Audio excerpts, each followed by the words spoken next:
Introducing the 3-part options course with Hans Albrecht. Get access for free by scanning this QR code or clicking on the link in the description. Hey, greetings. Thank you very much for joining us. It is Macro to Micro Options Power Hour. I'm Samantha Leduc, founder of LeducTrading.com, and I am joined by Hans Albrecht, hashtag Options Mentor Hans, in our Slack member workspace. We are coming together to kind of talk the market, of course, market plumbing that we see that influences the option flow and the direction. Also sector rotation, where I really tend to focus, and then lots of individual stock trade setups and the dynamics around options. You'll get some education, you'll get some trade ideas, and you'll also get an opportunity to ask us questions. So this is kind of a Q&A, ask us anything format. So feel free, about halfway through, pop in, hit us up in Zoom Q&A, and I'll monitor that for any questions that you might have. Well, we're in hoodies today. It's midweek, we're not feeling very fancy. I love that. And heck, I don't even have earrings on. So I'm really interested in getting your thoughts about this volatility crush that we've had, Hans, that yes, you predicted we were going to have one. This was a really big kind of recurring theme in presidential elections. And we talked about it right before. Not only the expectation that Trump would win, which we both had, totally separate, but also that VIX would come on down and that would help markets stay bid. Well, they got, in some cases, very parabolic. So from the crypto, Bitcoin, and Bitcoin proxy rage, which everybody saw coming, to the kind of the SaaS reacceleration plays that we also started talking about a little bit each week. In fact, I keep kind of dropping my favorite one every time we do this show. So the one that I had recommended that I knew I was going to be doing into earnings Friday was Square. So that has worked out really well. So we're going to talk about your trades, kind of a review, my ideas as well, but we also both agree that it's time to kind of calm down as we get into this NVIDIA earnings next week on 11/20, and we get through options expiration, which is the monthlies this Friday. So take it away. Give us a feel for what you've got going on in this market review, and then we'll get into some individual plays. Yeah, so okay, great to be here. Thanks, Samantha. Yeah, I mean, it's been an interesting week. We kind of foretold of this big volatility crush. We weren't the only ones, but we definitely played it very well. And we had, I think it was 5 or 6 different plays, different ways to play it that we gave folks on here, on our show here today. And then, of course, in the member rooms, we gave them quite a few different options to play. Some little bit more exotic, like the option butterfly, which isn't that complicated. And then there were just some simple plays like VXX puts, or VIX puts rather, VXX put spreads. And then the good old SVIX and SVXY plays, which are short volatility. So these are products that have come under pressure the last few months with all this volatility. And so volatility can chop up certain products, as we know. A popular product in the option selling world is SOXL, which is the levered semiconductor. And you can see that even as semiconductors have recovered, the SMH has recovered, the SOXL has really not recovered nearly as much. And so and that's because of this sort of leverage decay. When you get a lot of movement, you get these products getting chopped to pieces a little bit because they are essentially short volatility. So when there's more volatility, meaning up, down, up, down, up, down, over and over again, they get hurt. Now, if on the leverage product, if things just go in one direction, then that leverage can help you. But this hasn't been the right kind of market for those. And for those VIX products, it hasn't been an amazing market either for the SVIX and the SVXY. But finally, it was time to get in. So I run a pure vol strategy as well. I call it pure vol. And I got out of some safety positions and got back into short volatility ahead of the election. And I think the prevailing thought was that we were going to get past that event. And that's the funny thing about volatility is it's sort of it's a big sale after the event. It almost doesn't matter what the outcome of the event is. Volatility would have still been crushed. Even if Harris had won, volatility would have probably come down. I know you were a little bit more bearish on that outcome. So we'll never know for sure. But sometimes just getting through an event is enough for that volatility complex to relax. And then we talked about it last week. The MOVE index started coming down. That was something that was concerning us, that underlying rates volatility because it speaks to other things, right, that are going on, maybe debt issues and maybe inflation, a number of different cross currents that can lead us to this sort of high level of rate volatility. So let's show everybody here for a second. Yeah, I had a theme that we needed all three to come back down. In other words, the treasury volatility, equity volatility, and oil volatility. And we definitely had the equity VIX crush. We had the OVX volatility crush. Move is still being a little persistent. So we do not have the trifecta. You can see the TLT is under pressure. We had just a little bit of a pullback in rates, and now I had a butterfly in TLT. Actually, I've had it on for a few weeks now, and I took it off. I said, I'm not liking the looks of rates, and I don't want to bet against Druckenmiller. That's probably never the best thing in the world to do. So, but I'm going to take off the risk. I've done really well on the strategy, and sometimes that's the tricky part is not just putting on the trade, but knowing when to take it off before that gamma level gets too high, that negative gamma. So when you get close to expiry on your options, you have less benefit from that theta decay, from that sort of nice, juicy sleep at night decay that you make, that money that you make, and the potential for movement to really undo a lot of your hard work and potentially go the other way. So you're always kind of balancing those. And I generally have a rule that sort of under 30 days, I start to think about closing, certainly under 25 days.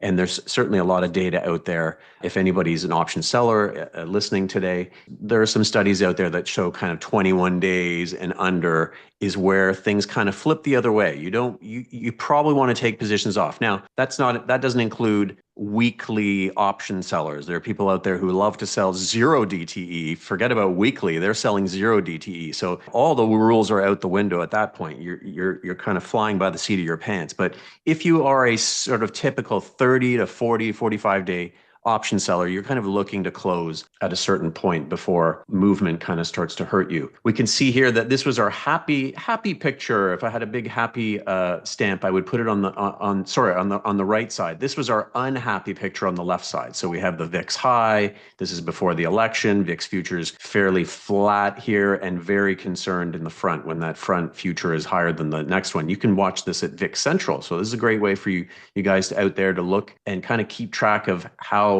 concerned VIX futures markets are vis-a-vis the VIX, which is in green here. And then after the election, we have this beautiful shape here. This is what we like to see. This is what leads us to markets like we've had lately, which is, we're down 30 points, we're back to even. S&P drops a little bit, it comes back to even. That is not unusual in this kind of market. So unless we get some sort of fuel, some sort of spark that gets us moving to the downside, we can probably expect more of that and sort of a movement around that 6,000 level. And now you're getting a lot of options being sold in the market, dealers getting saddled with all these option premiums, a lot of cover call sellers coming in because VIX 14, 15, now we're under 14, touched under 14 today. There were some good premiums out there. So people are going to sell premium, especially going into the seasonal period, and a lot of other positive things that are happening as well. So, but with these VIX products, basically you've gone to sort of regimen where the SVIX and the SVXY can make money over time. It's not a massive amount. It's playing this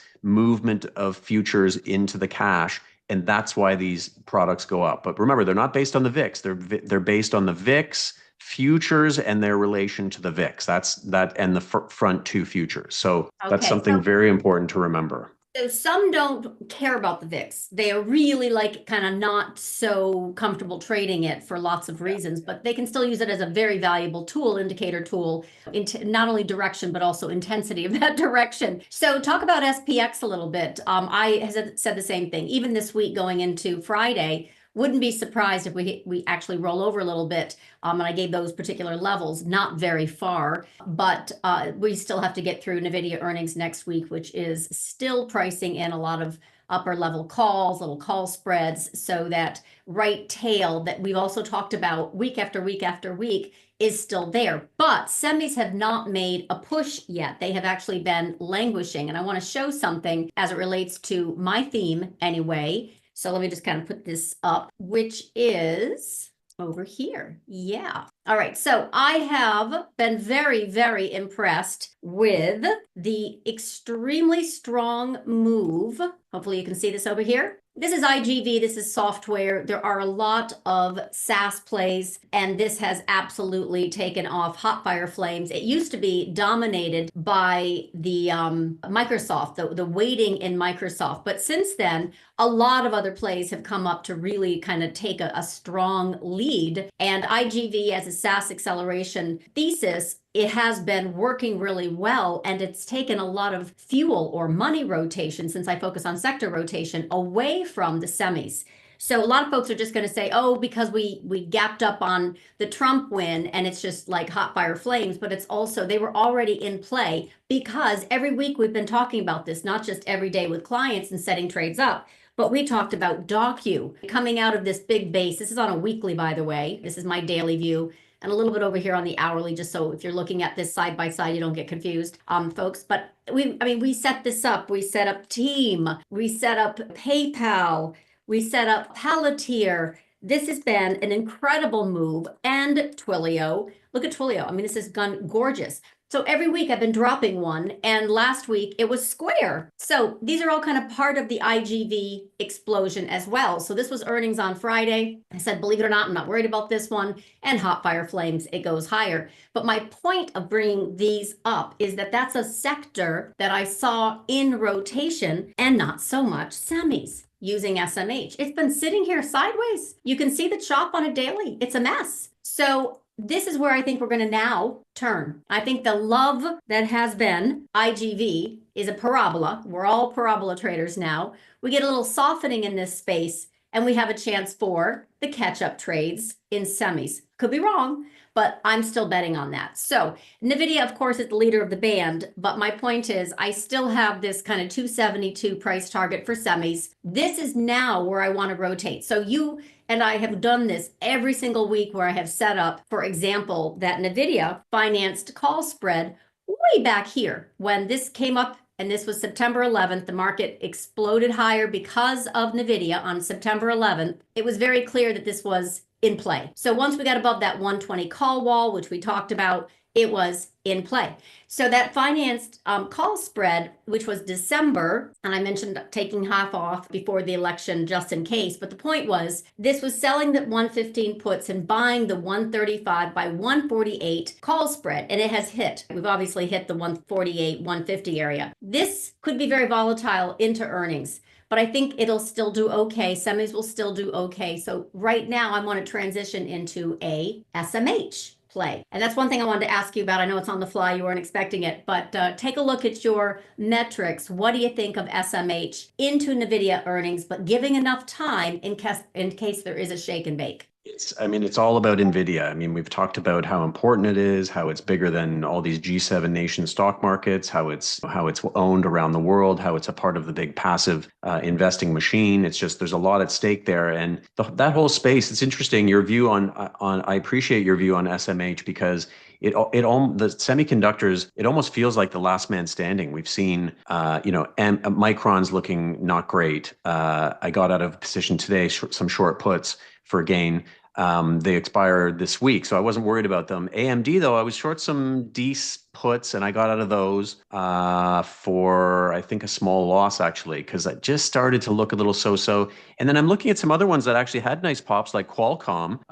People jumped on the mobile AI, bandwagon, but it sure didn't last long. So Qualcomm's turned back down as well. And of course, we've got the complete dumpster fires that we know about in SMCI and ASML practically. And so it almost feels like, I talked about it a month ago. I sort of said, well, if, it almost feels like it's a bifurcated market where the money is going to come out of the ones that just aren't in favor, and NVIDIA is going to hoover in even more money. And maybe we're seeing that, but it's starting to make me just a little bit nervous. So I'd like to see that rotation that you're talking about. Maybe we certainly saw a little bit of money come out of the crazy coin complex and maybe push into the mag again today, and also your software names. So let's see how the rotation happens. Again, remember, the market is a male, right? In my view, because it can only think of one thing at a time. And so oh my God, it's so funny. I think Okay, I I think should it's have been true. So showing we'll these. see. I hope so. I hope it happens. Well, I'm not SMCI. I have been a hater for some time. So this is getting exactly what it deserves, and I still think it will see 12, but it is on a 400-week EMA. So typically it has a bounce here, but honestly, below the 400 is just death. But your other ones, ASML, obviously, it also gave a really good reason down for its on the manufacturing side. They're all the same, CLAC, LRCX. Qualcomm did surprise. I have a trigger here. It needs to get above, but it never did. But all of these, even that you're talking about right now, even Micron, it is still in what I would call chop mode. So it's a little bit of a dispersion trade, for lack of a better word, for those who have been very excited. The other players that I just mentioned that are more so in the software space. So this is where the money has gone, and it has basically not gone here. I wouldn't call that the sellers have really stepped in. I mean, aside from SMCI and ASML, in the case of AMD, they just announced, right, that they're going to lay off 4%. It's in trouble. But big picture, I still think we can have one more run until we're done. That's my bet, right? So I'm looking for that. But SMH as a potential play into 272, and then I think it's done. I really do. So let's see So here. Well, if I look at Nvidia, Samantha, I see there's always a call wall somewhere, on most of these things, and there's a quite a large one at the 150 level. And so we've seen that these walls can have a big effect, you like mean 250 or 150 for NVIDIA, correct? what? Sorry, yeah, for Nvidia. Sorry, Okay. Nvidia at 150, and we've seen these call walls kind of play out. McDonald's has been at 300, Meta at 600. So sometimes, I mean, we're kind of, we're a little bit of guessing, but it seems like that supply of stock around there has kind of kept them from going through. We saw that call wall at 120. As soon as it disappeared, Nvidia went for a big run. Now we're at 150. Is it going to happen again? Well, if the numbers are fantastic, the call wall is not going to matter. There's going to be enough organic interest in this thing that it's not going to really, nothing's going to kind of sit in the way of that. But beyond that, out of the 150s, there really isn't much gamma in the way. So this thing could really pop. I mean, it could really go for a big run if the numbers are great. And in my view, I just thought I'm going to sit it out and observe over the next week, see how it sort of shapes up into that number, and then maybe look for a play then. But off the bat, you could play SMH or you could just play NVIDIA. And we saw that. There was that chart. NVIDIA is off the charts, but What was that who chart I knows? sent you today? I think I sent you one with oh, here, let me show you guys this thing. I think I showed you one with the Korean semiconductors that have just been slaughtered Yes. compared to the SOX. So there's definitely something's going on. Obviously, there's geopolitical. It's not a fundamental story that we're in right now with this, euphoric honeymoon reaction with the Trump win. They're pulling forward tax cuts. They're pulling forward pro-growth policies, future devaluation of the dollar, and. So there is a whole bunch of just, buy the rumor, sell the news once we get the policies. So I think that right now fundamentals really don't matter. You can see what happened in crypto land, right? We had coin earnings were awful. I have to show these charts after you do that, but this is a case of Mara earnings were blah, but Riot earnings were terrible here. Let me just show you real quick. Let me just put this up real quick. Mara Right, had a big pullback today. I noticed but that. I said 2150, so I'm okay with that. I'm still strangely not worried. So for example, right, this has nothing to do with the fundamentals. Over here, it's better. It's better if you just kind of go over here. This was that 212 that we needed to get and stay above, and then earnings came out and they were awful. Riot came out. Oh my God, they were terrible. Didn't matter. Bitcoin went up, and so crypto, Bitcoin, related proxies went up. Period. Full stop. That's all that matters. So now that we're having a little bit of digestion, now the crowds are watching. Will it get supported, right? I mean, you saw what happened with these plays. You were long. You were, oh my goodness, you got in at 181, you lucky guy. So the point is, this is still the chart to beat. Meaning, so this is still the one that all eyes are on, this Bitcoin advance, which is a liquidity tell, and the whole kind of macro world of holding up treasuries. But for the most part, this is still in play. It will digest. It's very likely going to come back down to, it could come all the way back down to 76. It's still in play. We still have the potential of a growth rotation in semis in Bitcoin, it's very exciting. But ultimately, at some point, we are going to have to talk about the market having its melt up potential, not just a Bitcoin advance, not just, NVIDIA has been obviously very strong and likely beats, but the market that is still now, it might as well be 7,000. They're calling for 7,500 in some circles because of the expectation of lower regulations, lower taxes, et cetera, et cetera. So for right now, pace ourselves, correct. This week, one at a time.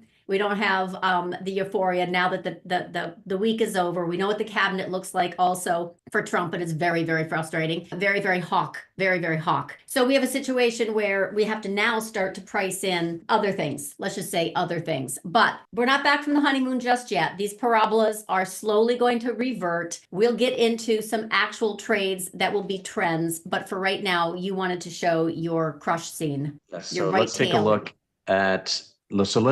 at Coinbase. So Coinbase, I wanted to talk about this because this is kind of interesting. We had this was really not forecasted. We really didn't see anything like this in the skew going into Coinbase. And I like to look at skew. I like to get into the weeds a little bit when it comes to options. And so we can see here, this is sort of showing where calls are more expensive, and then above the zero line, puts are more expensive. So typically in this space, which is not unusual in gold, crypto, the calls are more expensive. And so this is kind of going into the event, and then suddenly these things sort of move to the upside on the Trump win and Elon being involved in all that, et cetera, et cetera. And then the skew really kicked up. So the calls got very, very expensive. And so what I've been telling people, they've been sort of confused. They say, well, when people are reaching for calls, isn't that very, very bullish? And I said, it depends. So the whole game of skew is really kind of a bit of art and science. So ahead of a move, if you start to see upside call skew really kicking up, that can be a sign that something's brewing. There could be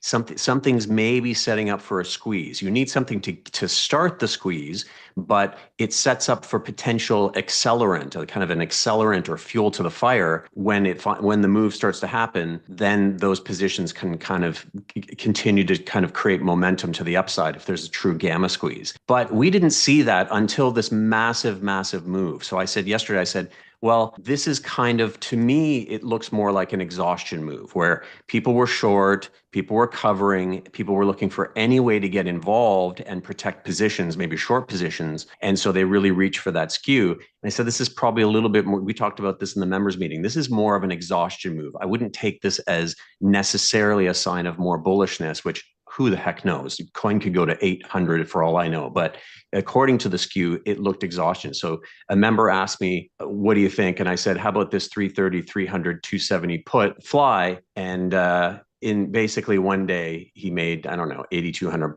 or something like that. So these are the kinds of things we do for members at Leduc. We kind of, help to guide them along a little bit. So I thought that was interesting, a little lesson in skew and a nice trade in there as well. And with the flies, you use the flies when vol gets a little bit higher. You want to use those flies because the options get a little too expensive, and most certainly options were very, very expensive after the move that these things had. Very kind of panicking move. And I mentioned yesterday, I said, somebody also asked me, they said at one point yesterday, the VIX was down, but the stock market was down as well, the S&P. And they said, well, that's bizarre. Why is that happening? And I said, well, it got so panicky that upside movement is still movement. And so don't be surprised when you get a very, very big move to the upside, even if it isn't in an area like coin or gold, which typically has big upside skew, you're going to get volatility kind of hang in there because upside moves are still moves. That is still volatility.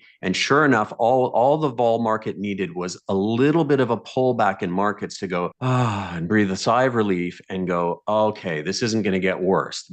We're not going to 6,300 in 3 days. So that's when volatility actually does the opposite of what you think it might. And it will actually come down with the market because it's a sense that normalization is coming back into the market, which up, all those huge gaps that we had that's not super normal, and vol will reflect that. A first down day, markets go, okay, this is a place to relax. And then sure enough, today we saw markets down a little bit to unchanged, but the VIX continued to get clobbered. And so we've been talking about adding, I talked about it early in the week, and I said, I don't think this is done. I think we're potentially going to keep going on the vol side of things. And here we go. So here's your VIX.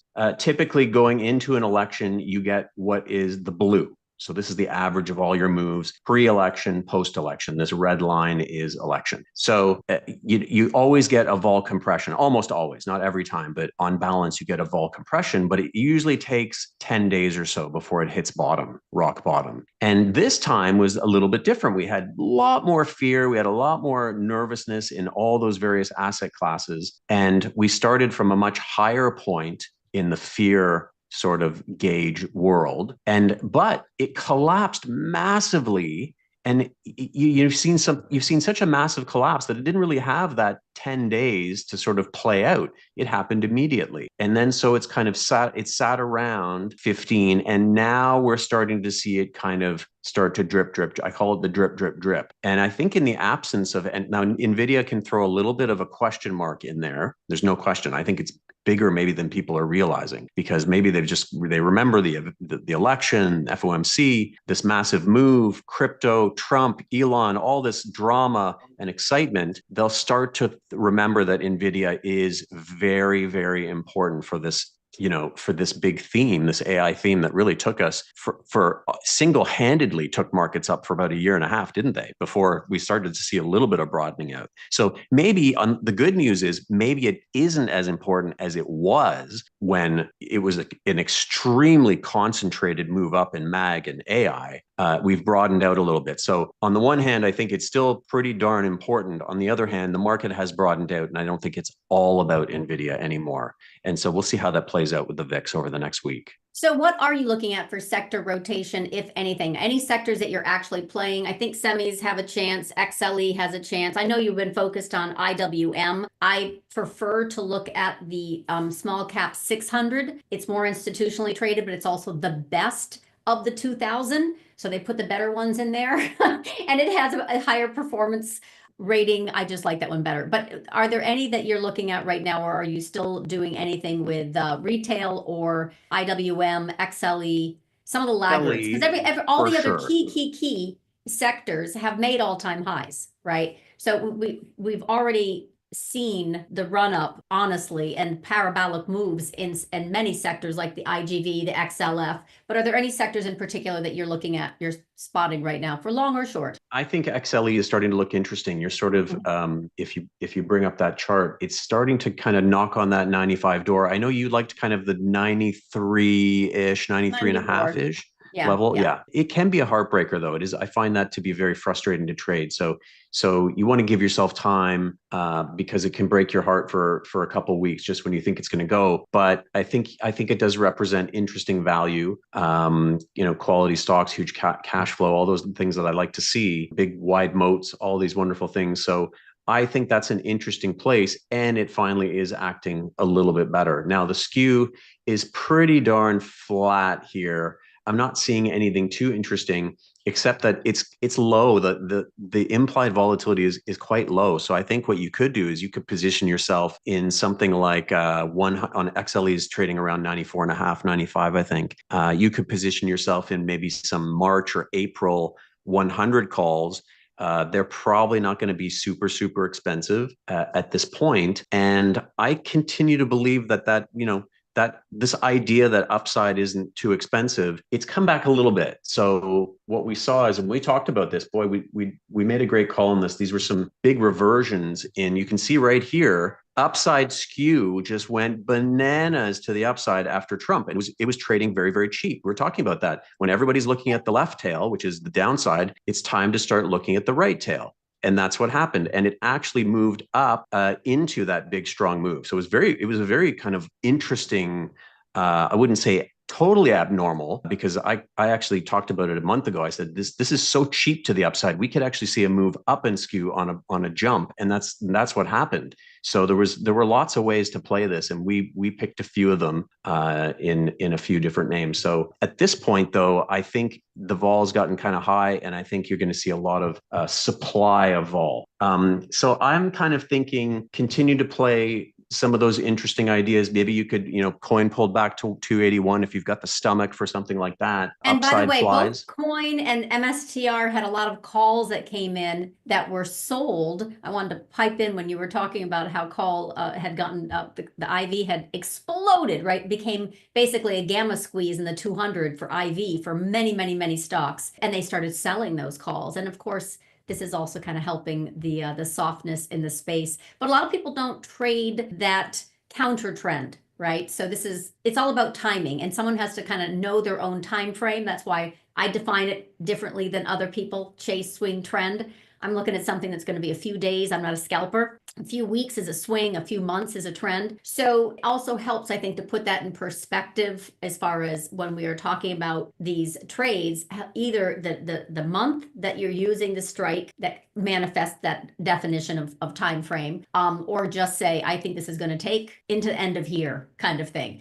So it's just good to kind of put the time frame in. And I know you're talking about McDonald's real quick. That's a big time frame question, right? Because it's got big gaps above and below. When you were talking about the market big picture, take a look. This is still something that has me fascinated, which was we have a typical run up into inauguration and then 100 days of pulling back. So everyone is kind of racing on this euphoria, this honeymoon of buying stocks and or the NVIDIA sentiment. But ultimately, once we kind of get to the inauguration, it's pretty typical, even if it wasn't Trump, that the market would have some softness after that. Just wanted to quickly show that. Interesting, eh? So is that quite different, Samantha, from your typical January to, because seasonally that can be strong from November to kind of March-ish. So this is your outlier, right? Now we're right? in the sweet spot. Right now we are in the sweet spot seasonally from November until the first week of January. That is the Santa effect, the 5 days and such. So after the 5 days is the inauguration, is the typical weakness. So it just happens to be even stronger in an election year post-inauguration, typically for 100 days. Again, statistics, you can always, throw them out, but that is something that I thought was very interesting when you were talking about seasonality. Some people might think, well, we've pulled some performance forward. I don't know if that's true. I mean, I think Trump could be, fairly strong. He kind of has carte blanche to do a lot of things, which is a little worrisome as well. He can kind of, yes, they're going to be able to do, they're going to be able to do kind of whatever they want. So I think, I don't know if the market is going to price that kind of uncertainty into it, into the fact that it can kind of really, at first they're sort of like, wow, great. He's going to do all these great things for markets and crypto and everybody. We'll see how that plays out a bit. Now the reality is starting to seep in that he has a massive number of hawks around him, and they are war hawks. So at some point, and I teased this yesterday, but it's really not a tease. It's a real consideration. At some point, we have to start pricing in. The question I had was, when will the market start pricing in war with Iran? Because prior to Trump, not only 30 days prior did I say, this is my election bet, Trump wins, but also I think the one of the trades is not just Bitcoin, not just Tesla, because of those are obvious, and the obvious are very profitable. But I said, what's not obvious is the peace trade. Whether we like it or not, very likely that there will be a forced armistice between Russia and Ukraine, and he will barter that, and the result will be the euro will fall and the dollar will rise. So right now everyone's saying, oh, the dollar loves Trump, right? And his proposed Secretary of Treasury is also writing about it. Oh, the dollar loves Trump. Yeah, well, look at the euro. So the conclusion of a war, which is basically getting priced into the euro, is a currency fall. I don't want to say collapse. So the euro is getting hit, and since it is about 60% of the basket, dollar is also rising. So you have a double whammy there. And yields have been rising. And I want to kind of segue real quick before we get to your McDonald's trade, because a question came up about TLT. And I'm going to share also my chart on this because I have written about this repeatedly. We're not there yet. So example, this was something I had written in regards to this. Santa came early. This was clearly back on the 7th. I have a client post that I put in here, revisiting the Trump trade, which is peace, which is very much focused on euro falling and dollar rising. but specifically about the TLT and when to come in and buy bonds for a trade that yields stop rising and bonds stop falling is basically it in a nutshell. I said, okay, first of all, we have got to get down here. The 10-year T-note futures is still falling, and I still have this level that we have not brought in. So this is a much better place. Actually, let me see where we are right now, like literally today. So this is what I have been waiting for to tag in order to be more comfortable about recommending. There we are. About recommending. So see the yellow? See the yellow? All right, so this is where we are right now. So on the 7th, I said, I don't think bonds are done falling. I don't think yields are done chopping about and rising. Once we get down here, then I think that's going to be a much better place for the 10-year to, and then move higher. I'm talking about the T-note futures, which is also tied to, obviously the retail proxy of TLT. And that's very much focused on yields softening. And my level is, it will come back down to 4.09.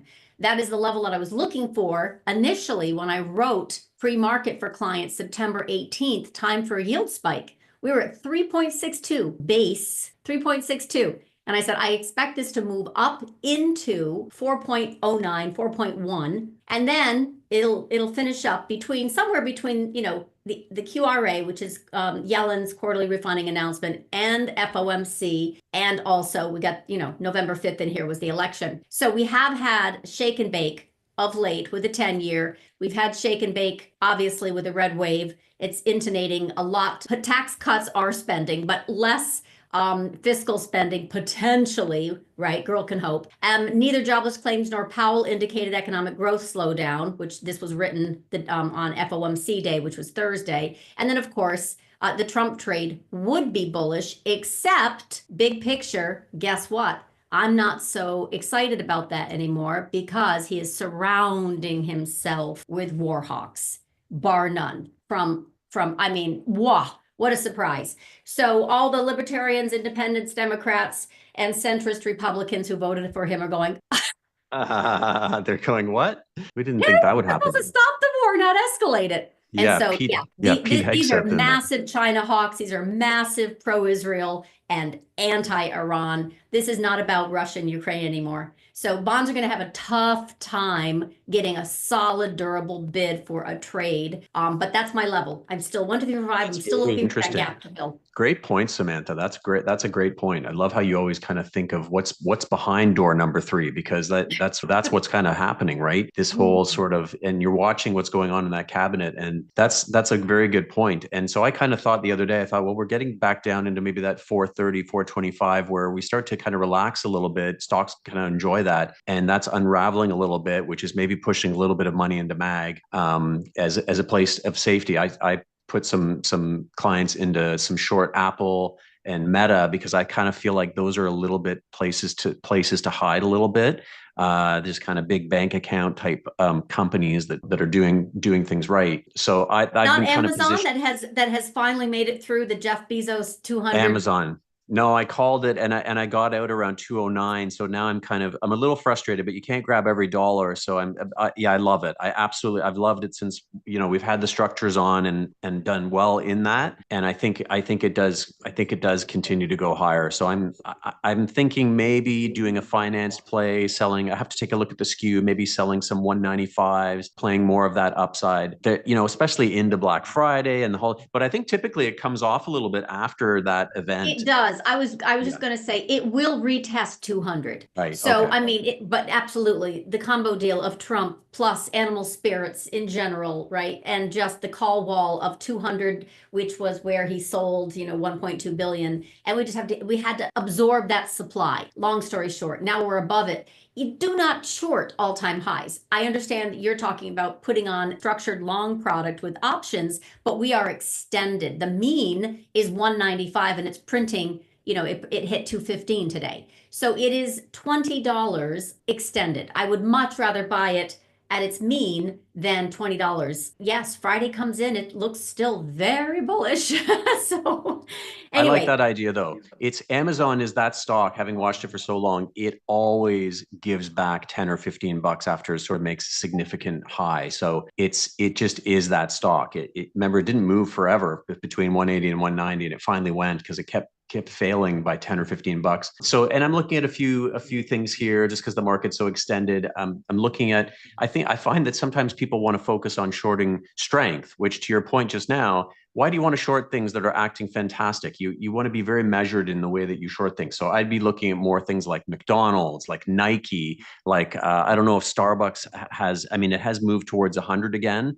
And I wouldn't be shorting Disney anymore. It's starting to look a little interesting. Something like a McDonald's where there's this overhang of news, and it's just too darn expensive to go there anymore. So you look at something like McDonald's, you've got this put wall down around 280. So what I would, the way I would kind of go through this, I'd say, look, you've got this put wall. I think the 300 call wall has really been holding very well. I talked about that weeks ago, and it's really been hanging in there and repelling the stock. It even got over 302 the other day again, and it failed. So I'd be kind of looking maybe for continuation, follow through down towards this 200-day moving average.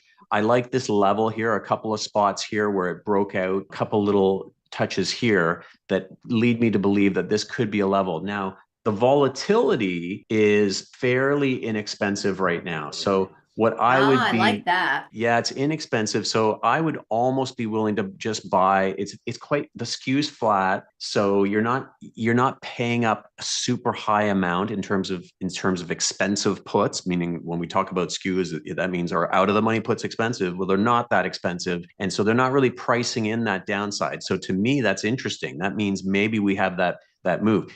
As soon as put skew gets really, really steep, that's a sign that maybe too many people are going, okay, I'm bearish, or it depends what the product is, and that might be your sign that it's exhausted. Yeah, I really like this one short. I like this one short for three reasons. Good. Yeah, I am first of all amazed that after it's only a 5% pullback on the E. coli that caused deaths, small amount of for a very large company relative. It was a knee-jerk reaction. I get that, but it left behind a gap down at 279.50. You kind of show it with a red arrow, which is also the 200-day. That to me is so in other words, there's a reason for it. Number one, for that gap down. Two, and Chipotle for a long, long time, it was kind of untouchable, right? So it wasn't that buyers just didn't want to step in. They may not have stepped out, but a little bit of gravity took hold, right? So this is what I'm looking for. Second is that gap fill. It's not a question of if. It will fill. It will fill. So that's the second thing from just a technical standpoint. I have seen this way, way, way too many times. You do need to add a little bit of time. Also, this is going to be in the target hit, I don't want to call it the hit squad here, for the Bobby Kennedy's kind of assault on fast food and ag, industrialization of ag and big pharma. And there is no way I have any interest in trading XLP, XLV, and a lot of the components therein long. That's my shopping for shorts. And it's absolutely going to be under pressure, especially into the new year, if he is given any authority whatsoever. So I would say McDonald's is a great short. I would agree with that. Even though by the way, even though it is a fabulous company. I mean, this is this had been a trend long. So it's not that I'm beating up on McDonald's. I'm just saying for a swing short, I think it's a really good structure. But keep in mind that this is a REIT. This is not just a consumer food company, and then we measure strength of the consumer or food tastes or anything like that. This is a massive global real estate investment trust. So this is extremely hard to roll over. I'm just talking about a short into 279.50. That's it. Yeah. Right. Don't marry this trade. Just kind of get in, get exactly. out. Yeah, exactly. Just date it. We're going to date that trade. And I think it's reasonable, right? And I think and with that call wall, I think you don't have to get too shaken out. I mean, if it gets above 305 towards 310, then maybe you start to have some doubts. But at the moment, it's really, really struggling. So that's the kind of short I like to put on right now. And then I would continue sort of playing some of these interesting plays. I don't know if you kind of like Mara in here at this level, maybe coin. These are high octane though. So yeah. So for me, it's all about, we already talked about this mid-October. So Bitcoin was going to rally. It was part of my thesis. Also, semis would follow. So I have this sector rotation thing. And for right now, Bitcoin rallied. Now it's going to take a little pause because we're parabola traders. And by the way, when I said it would come back down to 2150, can I just show my chart real quick on Mara? This is a tricky one, right? And my God, everybody knows that Bitcoin is not my wheelhouse, nor do I find it in any way, shape, or form real. But it is very tradable. And this is what I meant by we were looking at this before with Bitcoin, with MSTR, with Coin, Hood, and then, of course, Mara, because it's the largest miner, it has the most Bitcoin on the balance sheet. We were already in PayPal. We were already positioning for Square. So these are also plays that have Bitcoin on the balance sheet. This is a theme. This is just a theme. And that's what I chase, is where is the money flowing next for volatility? What does the options market look like for positioning? So this was October 17th, not November 13th. So this is a month ago, kind of hanging out, waiting for something to happen. And then, of course, it popped above, really kind of sat here nicely, moved 25% in a day. So that's the kind of thing that we were ready for. Now, earnings come in, and I've already mentioned this. Coin earnings sucked. Riot earnings sucked. Mara came out, blah. It's coming back down. And this is why I said be careful. It can come all the way back down to that 8-day, which is about 2150. But big picture, you still have Bitcoin in a raging inferno of a parabola, and this can be volatile just like the proxies. So that's why using options is beautiful, because you can define your risk. And you can really identify where you're like, so I put out a note today just talking about, I understand what option Greek is really in control, is in the lead. We talked about NVIDIA being in the lead in semiconductors. Well, what Greek is in control? So when volatility was high, Vega was in control. That's where you made your money. When volatility is low, theta is going to sort of be your torque. And so you have to understand, where are you focused on? So with options, it doesn't really matter if volatility is high, low, medium. We can find a structure, and that's what we help clients and members with at Leduc, is really help them to understand, well, what is the best structure for a particular outlook on things? Because there are probably a couple good ones, but there's probably a better one for it. And so that's kind of because options trade in many multiples of dimensions, we have to understand that aspect of it. And also time frame. So one thing I just wanted to mention, yes, because I know we get into the analysis side of stuff, and that's what I really, really love, right? So big picture pulling out here. I should say this at the very beginning, and I forget sometimes that folks are maybe new here, and because I'm so used to doing a live trading room every day for clients and then engaging with 10 contributors. So because I run this finance, I consider it honestly a research firm, but we have 10 pro traders and analysts, Hans obviously in teaching options as well. So those are the collaboration skills that we're bringing to support the clients. But for you, for clients, those watching who do not have maybe an option familiarity, Hans has a fabulous course, and it's actually up on our website. So leductrading.com/Hans, you'll see it there.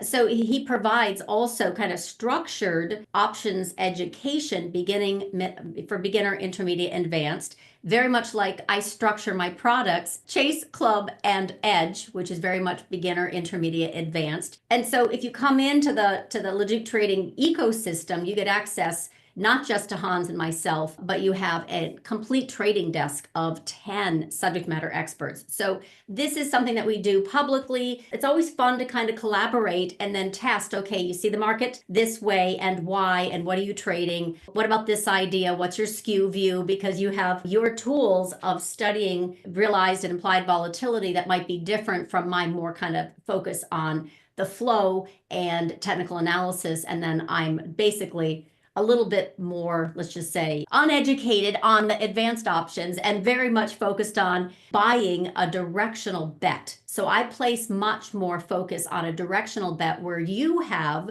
the ability to really say, an income strategy, I can do a butterfly and just pin, so you focus on the entire ecosystem of options, hedges on portfolios, not just directional. I'm very much focused on directional and then using advanced option tactics when necessary, like a bull risk reversal for Tesla or that financed call spread for NVIDIA. But I'm very much focused on a directional play. So I just want to kind of, that's where I'm a little bit more focused and limited. You do it all. Well, but I'll tell you what, you're too kind, Samantha. You can do it all too. But I'll tell you what, it all starts with the stock. And so this is everything. These are derivatives. They derive their price from an underlying price, which derives its value, at least we hope, to the from the underlying business at some point. And so it really, what I tell people, the students, is all roads lead back to the stock. So be careful. Don't trade options because you see there's a little edge here. There's that, make sure that you understand that you're still trading the underlying stock. So I love that view that you really start with that foundation of what's the stock going to do, and then you build upon that. If you Well, I see a actually stock, I go back. I want to know what the market's going to do. Then I look at the sector rotation and then I look for the yes, strongest stock. I don't even like to trade low priced stocks using options. I don't ever do penny stocks. I mean, like I'm always going to look for a very liquid, very, not just a liquid stock, but also an options market that's very liquid. So I'm still going to be really focused on the best of breed plays. Otherwise, it is going to be using stock because it doesn't have a good options market. I don't want to make a market. So, but yeah, I do try to use the backdrop and then come in, find that stock, and then say, Hans, what do you think? What do you? And and I I think a like lot what of you clients said do the there. same thing. I like what you said there about sector rotation. I think that's one step that a lot of people miss, is that you could get excited about something in consumer discretionary, but make sure the stars are aligning for you and that particular sector is doing well. It doesn't mean that your one stock can't be an outlier, but it's always nice when you have more bits of edge and tailwind behind you if your sector happens to be acting well. And that's what we're talking about here, is really kind of layering that edge. What's the short term? What's the medium term? What's the long-term outlook on the stock? What's going on in the sectors? Is there a rotation going on? How do we express our view in options? Is there skew? Where's the volatility level? So it's really putting all those things together and looking for something that really kind of takes advantage of things. And the coin space was exactly one of those. When I put on the original MSTR trade, everything was screaming to do certain thing. Here's your list here. Here's your McDonald's. So I thought this was kind of cool. I can't remember where I got this from, but same store declines in sales right across the spectrum of fast food, which I thought was really interesting. They have not done that well in the space, except for my little favorite one here, which is Shake Shack, the chart's been going bananas lately. But look at the sales here. So this is Robert Kennedy is going to be happy about this, that there's already some weakness in here. But I agree with you. He could make this chart look even worse. So be careful, unless it's Shake Shack. I don't know what's going on. I think they're in expansion mode. They have room to throw up 500 new stores.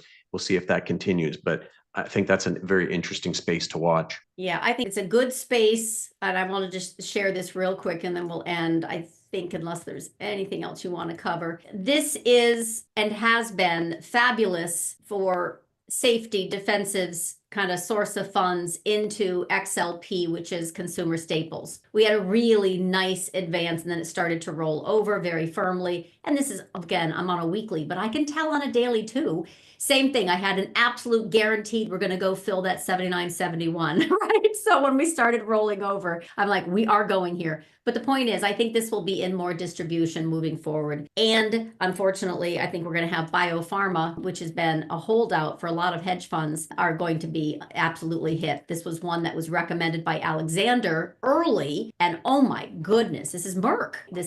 He did a detailed report on this. And this has been a phenomenal short. And this thing is not done. But I don't like any of the drug manufacturers, period. And this is what I mean by there are shorts here in XLV, XLP, but I think we have some more washing up to do in some of these strong defensive sectors that right now are going to be under attack, for lack of a better word. And I think they'll go find the money will flow elsewhere. Let's just put it that way. That's where you can really, you can take a view, Samantha, and you can say, well, look, I'm not going to get bearish on Pfizer, for example. It had taken a bit of a hit in that. But what you can do is you can have that inform you as to maybe a little short. So we have maybe Pfizer rallies, or one of these stocks, Merck rallies to a 9-day or an 8-day, whatever level you like. And that's your chance to maybe sell out a little bit of volatility, sell out some calls, maybe an iron condor or something like that. So you can definitely play these weak themes. That's the great thing about options, is you can play whatever the prevailing wind happens to be. And that might be a place where you can offset some of your long exposure with a little bit of negativity towards those areas. And that's a nice offset. Well, I appreciate very much everyone coming out for Options Out Power Hour with Hans and myself right before, well, we get into Thanksgiving week very soon, but we got one more. We got one more Wednesday before Thanksgiving, then we'll skip a week. and then we'll come back after and you will get the recording of this. But great. I think right now we're just going to work through options expiration on Friday. And then of course, NVIDIA, I'm still bullish big picture. I think you're still bullish big picture. We'll have a little chop for sure. And I've got 1240, by the way, on a VIX level that I'm personally looking for a bounce there. I think we kind of fall, fail, whatever you want to call it, fade into that 1240. And then let's see. But for now, definitely find us at LeducTrading.com. We have our respective Twitter handles. And of course, Hans has his excellent options trading course, LeducTrading.com/Hans. All right. Greetings, everyone. Bye. Subscribe to Leduc Trading YouTube channel for more macro to micro options power hour and other content.